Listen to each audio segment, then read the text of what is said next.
کہ کہتے ہیں ساری تعریفیں اس اللہ کے لیے ہیں جس نے ہمیں اکثر مخلوقات پر فضیلت دی. وقال الحمد للہ الذی فضلنا علی کثیر من عبادہ المؤمنین. ان پر اللہ نے نعمتوں کا ذکر کیا کہ ہم نے داؤد کو بڑی عظمتیں دی تھی. عظمتیں یہ دی تھی کہ ان کے ساتھ پہاڑ مل کے اللہ کی تسبیح کرتے تھے، پرندے ان کے لیے خلا میں کھڑے ہو جاتے ان کی تسبیح سنتے تھے. اللہ فرماتے ہیں ہم نے ان کے لیے لوہے کو نرم کر دیا تھا، ہم نے تانبا ان کے لیے پگھلا دیا تھا. یہ نعمتوں کا ذکر سورہ سبا میں ہے. وَأَلَنَّا لَهُ الْحَدِيدَ أَنِ اعْمَلْ سَابِغَاتٍ وَقَدِّرْ فِي السَّرْدِ وَاعْمَلُوا صَالِحًا إِنِّي بِمَا تَعْمَلُونَ بَصِيرٌ. پھر داؤد علیہ السلام وہ کڑیاں جولتے اور وہ زینے بنا لیتے تھے تھوڑے وقت میں. آج کل آپ کو پتا بڑی اعلیٰ قسم کی مشینیں آئے تو ان میں وہ ڈائیاں بن بن کے جلدی بن جاتا ہے. تو اللہ نے یہ سارا سسٹم معجزانہ طور پہ داؤد علیہ السلام کو ایسے ہی دے دیا تھا. آج سمجھنے کے لیے مثال ہے. پھر سلیمان علیہ السلام کا ذکر کہ ہم نے ہوائیں ان کے تابع کر دی تھی، جنات کو ان کے تابع کر دیا تھا. یہ نعمتیں ذکر کرنے کے بعد پھر اللہ فرماتے ہیں اے آل داؤد اللہ کا شکر ادا کرو. اللہ اکبر. وقلیل من عبادی الشکور. تھوڑے بندے ہیں اللہ فرماتے ہیں جو شکر گزار ہوتے ہیں. ناشکری کے بڑے اسباب ہوتے ہیں نا، انسان کا اپنا رویہ بھی اس کو ناشکرا بناتا ہے. مثلا ہر وقت اپنے سے بڑوں کو ہی دیکھتا رہے، جبکہ آپ نے فرمایا اپنے سے نچلے کو دیکھے. بڑے کو دیکھے گا تو اپنی نعمتوں کو حقیر سمجھے گا، شکر کا وہ عنصر ہی پیدا نہیں ہونا. جب اپنے سے نچلے کو دیکھے گا پھر شکر کا عنصر پیدا ہوگا. تو جو اسباب ناشکری کے بنتے ہیں اللہ کے پیارے نبی صلی اللہ علیہ وسلم نے ان سے روک دیا ہے، ہمیں منع کر دیا ہے. تو یہ ہر وقت مادیت میں جو آگے ہیں ان کو ہی بندہ اپنا آئیڈیل رکھے، سوچتا رہے اور باتیں ہی ان کی کرے. ہر وقت سوچ ہی ہو تو ظاہر ہے پھر ناشکری کی طرف انسان جا سکتا ہے. اسی طرح اللہ کے شکر گزاری کے لیے یہ بھی تعلیمات دی گئی کہ لوگوں میں سے بھی اگر کوئی بھلائی کرے، احسان کرے، انعام کرے تو اس کا بھی شکر ادا کرنا. یہ اللہ تعالیٰ کے شکر کی طرف لے کے جاتا. احساس ہونا کہ یہ نیکی ہے. جب چھوٹی چھوٹی نیکیاں کا احساس ہوگا، تربیت ہے، تو پھر اللہ کی جو احسانات ہیں ان کا بھی احساس ہو جائے گا. اسی لیے آپ نے فرمایا من لم یشکر الناس لم یشکر اللہ. جو لوگوں کا شکریہ ادا نہیں کرتا وہ اللہ کا شکر ادا نہیں کرتا. یہ اسی لیے ہے کہ یہ تربیت ہے، ٹریننگ ہے. اور ویسے بھی جو کوئی بھلائی کرے نا، بعض دفعہ کو جو بندہ شکریہ ادا کرتا ہے اس کو بڑی سے تسلی ہوتی ہے. کوئی دعا ہی دے دے اسے دعا چاہیے ہوتی ہے. کوئی ایسا معاملہ، انسان ہے نا، اس کی نیچر ہے. اور اگر وہ بڑا کچھ یہ کی کیتا جائے تو ذمہ داری سی نا. تو اس طرح کی باتیں یا اور کوئی بڑی بات نہیں ہے. تو اس طرح کی دل آزاری والی باتیں. تو اس لیے اللہ کے پیارے نبی صلی اللہ علیہ وسلم نے ان سے روکا ہے کہ جو اگر لوگوں کا شکریہ ادا نہیں کرتا وہ اللہ کا شکر ادا نہیں کرتا. اور انسان جو ہے وہ اکیلا کچھ بھی نہیں، تعاون کے ساتھ معاملات چلتے ہیں. یہ سوشل اینیمل ہے. کوئی بھی کام ہے وہ اکیلا انسان نہیں کر سکتا. اس کا سسٹم ہی اللہ نے ایسے بنایا. جو بھی آپ دیکھ لیں بڑے کارنامے ہوتے ہیں وہ ایک اجتماعی شکل میں ہوتے ہیں، انفرادیت میں تو نہیں وہ آتے. مل کر جو ہے نا بڑی اچیومنٹس حاصل ہوتی. تو بہرحال پیارے نبی صلی اللہ علیہ وسلم نے وہ چیزیں سکھائیں جو ہمیں شکر گزار بنائیں. ایک تو یہ ہے کہ چھوٹی سے چھوٹی نعمت بھی ملے، کھانا، پھر بھی الحمدللہ کہے، اس سے بھی شکر کی عادت پڑے گی. اپنے سے نچلے کو دیکھے، اس سے بھی انسان کو شکر کی عادت پڑے کہ مجھے اللہ نے یہ نعمتیں دی ہیں، اس کے پاس نہیں ہے. پھر اسی طرح لوگوں کا شکریہ ادا کرے.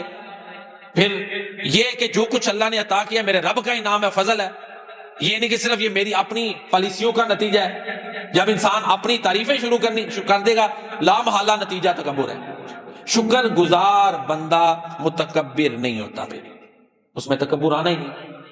جب اس نے کہنا میرے رب کی عطا ہے، یہ فلاں کا میرے اوپر نیکی ہے، فلاں بندے کا یہ احسان ہے، یہ اللہ نے اس کے ذریعے سے میری مدد کروائی، فلاں بندے کے ذریعے سے اللہ تعالیٰ نے ایسے. ہمارا تو عقیدہ تو یہی ہے نا کہ کسی سے بھی نفع مل رہا ہے یہ اللہ تعالیٰ دلوا رہے ہیں.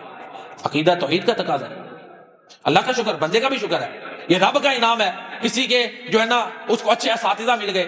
یہ اللہ کا انعام ہے کہ کسی کو وسائل اچھے مل گئے، کسی ٹیم ورک میں اچھے احباب مل گئے. یہ اللہ تعالیٰ کا انعام ہے. نہیں تو ہم نے دیکھے اچھے کاموں میں لڑائیاں جھگڑے پگڑیاں اچھالتے ہوئے بھی دیکھا ہے. کام اچھے، آپس میں ٹیم کا وہ اتحاد ہی نہیں، لڑائیاں جھگڑے دیکھیں. آخرت بنانے کی بجائے اپنی آخرت اسٹیک پہ لگا دی ہے اچھے کاموں میں. یہ لگ پوری عام فائٹ مسجدوں میں نہیں دیکھتے آپ، کئی دفعہ ہو جاتا ہے. تو یہ اللہ کا انعام ہے. دیکھیں پیارے نبی کریم صلی اللہ علیہ وسلم، سب سے زیادہ اللہ تعالیٰ کا انعام آپ پر ہے. کائنات میں سب سے بڑا فضل اللہ تعالیٰ کا پیارے نبی کریم صلی اللہ علیہ وسلم پر ہے. اللہ تعالیٰ خود فرماتے ہیں وَكَانَ فَضْلُ اللَّهِ عَلَيْكَ عَظِيمًا. اللہ تعالیٰ نے نبی کریم صلی اللہ علیہ وسلم کو جو اصحاب دیے، حضرت عبداللہ بن مسعود فرماتے ہیں کائنات میں نبیوں کے بعد جن کے دل سب سے بہتر تھے وہ صحابہ ہیں.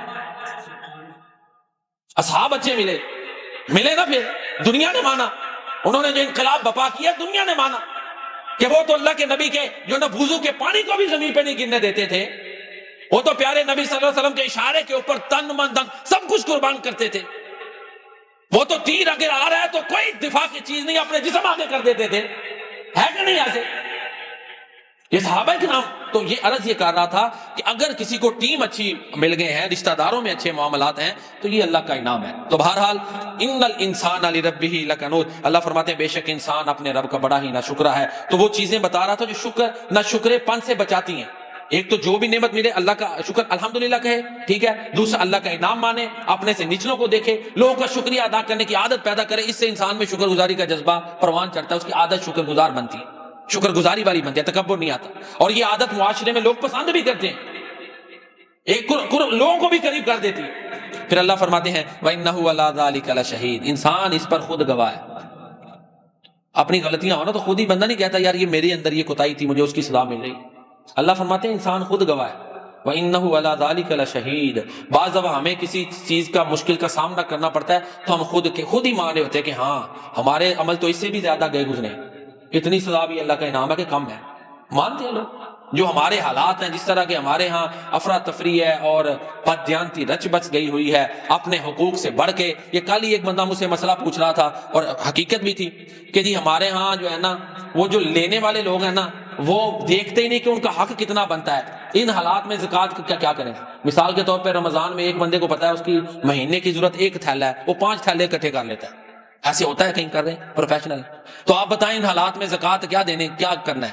ہم نے تو اپنی اتنی کوشش کرنی ہے کہ حقدار کو پہنچائیں، باقی وہ ذمہ دار.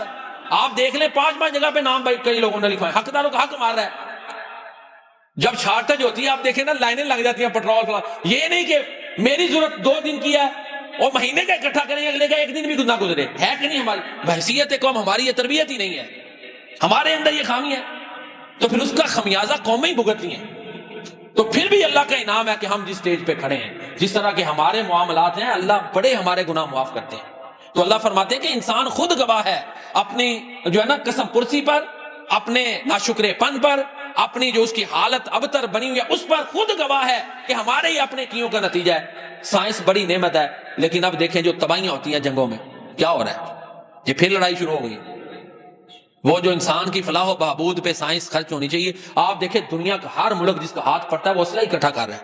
زیادہ اسی پہ دفاعی بجٹ آپ تجزیہ کر لیں، جو کہ یہ میرا تو موضوع نہیں، آپ ملکوں کے دفاعی بجٹوں کے اوپر بات کریں. دفاعی بجٹ لڑنے کے لیے، یہ نا اسلحہ بنانے کے لیے. تو یہ اب دنیا خود اپنے عملوں کی وجہ سے تباہی کی طرف جا رہی ہے کہ وہ صلاحیتیں جو غریب ترین ملکوں میں علاقوں میں ہیں ان کی فلاح و بہبود پر ہوتی اکٹھی خرچ ہوتی، وہ الٹ ہوتی ہیں، بلکہ طاقتور غریب ملک کے وسائل پر قبضہ کرتے ہیں اسی بنیاد پہ. یہ نائجیریا لے لیں، کانگو لے لیں، آنگو، یہ فلاں یہ افریقہ کے ممالک ہیں. پھر اسی طرح جو معمر قذافی کو کیوں مارا گیا، ادھر جو یورپی ممالک جو ایشیا میں اور کئی ملکوں میں قبضے کیے، پیچھے کیا محرکات ہیں؟ دنیاوی مسائل. کیا انسان کا اپنا عمل وہ خود گواہ بنتا ہے کہ ہم نے اپنے علم کو غلط استعمال کیا، سائنس کو انسان کی تباہی کے لیے استعمال کیا. جس کے پاس طاقت آ گئی اس نے غریبوں کو کچلنے کے لیے استعمال کیا. تو انسان اس پر خود گواہ ہے کہ میں ظلم کرتا ہوں، خود گواہ ہے. اور اللہ فرماتے ہیں جو قومیں تباہ ہوئی نا، جب عذاب آیا وہ خود کہتے تھے ہم ظالم ہیں، خود کہتے تھے. سورہ اعراف ہے، مانتے تھے کہ ہم خود ظالم ہیں اس لیے ہمیں بھگتنا پڑا. اقبال نے بھی کہا ہے پوچھ اس سے کہ مقبول ہے فطرت کی گواہی. فطرت سے تو پوچھ، اپنے آپ سے تو پوچھ اس سے کہ مقبول ہے فطرت کی گواہی. تو صاحب منزل ہے کہ بھٹکا ہوا راہی. کافر ہے مسلمان تو نہ شاہی نہ فقیری، مومن ہے تو کرتا ہے فقیری میں بھی شاہی. کافر ہے تو شمشیر پہ کرتا ہے بھروسہ، مومن ہے تو بے تیغ بھی لڑتا ہے سپاہی. کافر ہے تو ہے تابع تقدیر مسلمان، مومن ہے تو وہ آپ ہے تقدیر الہی. میں نے تو کیا پردہ اسرار کو بھی چاک، دیرینا ہے تیرا مرض کو نگاہی. اللہ اکبر. میں نے پچھلے جمعہ میں بھی کہا تھا کہ اقبال کے ویژن کی ضرورت ہے اتحاد امت کے لیے. ہمارے ہاں کچھ مذہبی حلقوں نے ان کے فالوورز بنے، ہو سکتا ہے کسی کو میری بات کڑوی لگی ہو، لیکن اس پوائنٹ پہ آپ دیکھ لیں انہوں نے اتحاد کو قائم نہیں کیا. تو بہرحال میں اصل موضوع کی طرف آتا ہوں. انسان کا اپنا دل ضمیر بھی اس کو جھنجھوڑتا ہے کہ تو غلط ہے، بڑے معاملات میں. تو اللہ فرماتے ہیں وَإِنَّهُ لِحُبِّ الْخَيْرِ لَشَدِيدٌ. انسان مال کی محبت میں بڑا سخت ہو چکا ہے. مال کو یہاں پہ الخیر